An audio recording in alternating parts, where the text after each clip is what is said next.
I think the number one challenge in ICT for the coming years is how do you get ICT closer to business? Because I think we have probably in the past very much see ICT as a standalone, a lot of people working behind their screens in a very factual environment.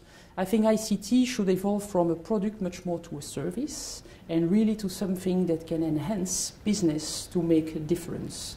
And that's, for me, really the key challenge. Really bring IT or ICT out of their computer environment, but bring them really as a service to the business and as something that can really drive competitive advantage for the business. I think what we will have in our countries, in Europe and in Belgium, is much more, how can ICT really be a driver with business to create better customer understanding, to create smoother processes, to make companies more agile, to make sure that companies can differentiate themselves by understanding better the needs of the customers and providing the better products and the better services.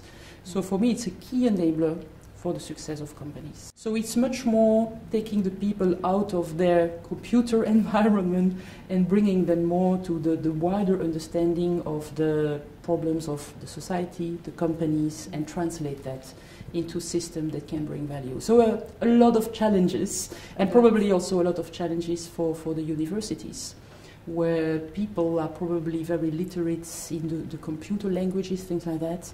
I think a big challenge will also be for university to give some trainings also in leaderships, in business understanding, so that people from the ICT department, people from sales, marketing, strategy, can really find the same languages. Very often you realize that people do not understand each other because the language they talk is different, and probably because they have not learned the same languages. So where more and more you see in business schools, you get more and more ICT and computer skills that are taught.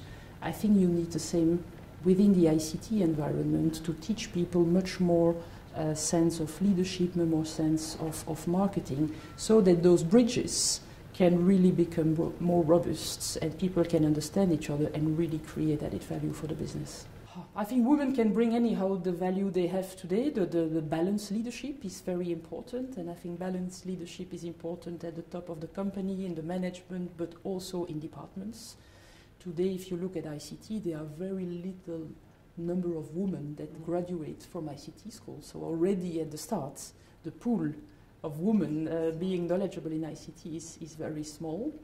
And then, of course, when they enter companies, when they have only men, it's very hard to come through. I mean, I think in leadership it was the case a few years ago. I think today it's become a bit more normal that you have more balanced management teams.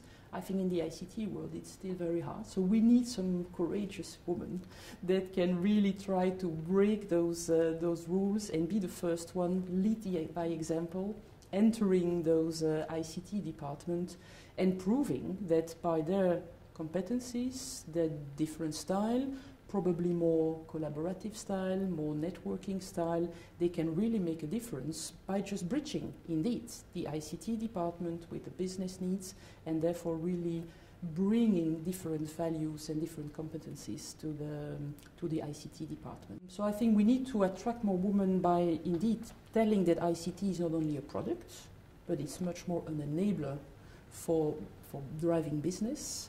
I think we also, if we can have within the university, as I said, some more courses that are a bit more balanced between ICT, but also some more leaderships, marketing, and other type of course, you could attract potentially more women.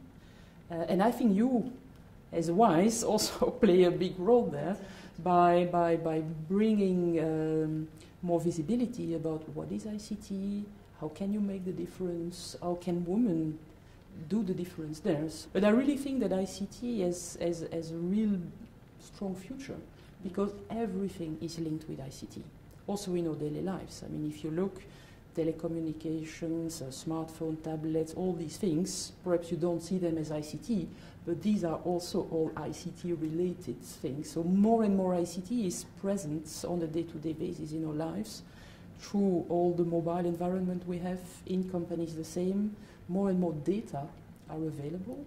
You need to treat those data. The question is, how can you make value, insights out of those data? this is also a lot of ICT needs there. And IT for me is really a key enabler of the success of a companies. And that should, I hope, motivate people to enter the ICT branch. Thank you very much, Dominique. You are welcome, and I hope you have a nice session today. We will.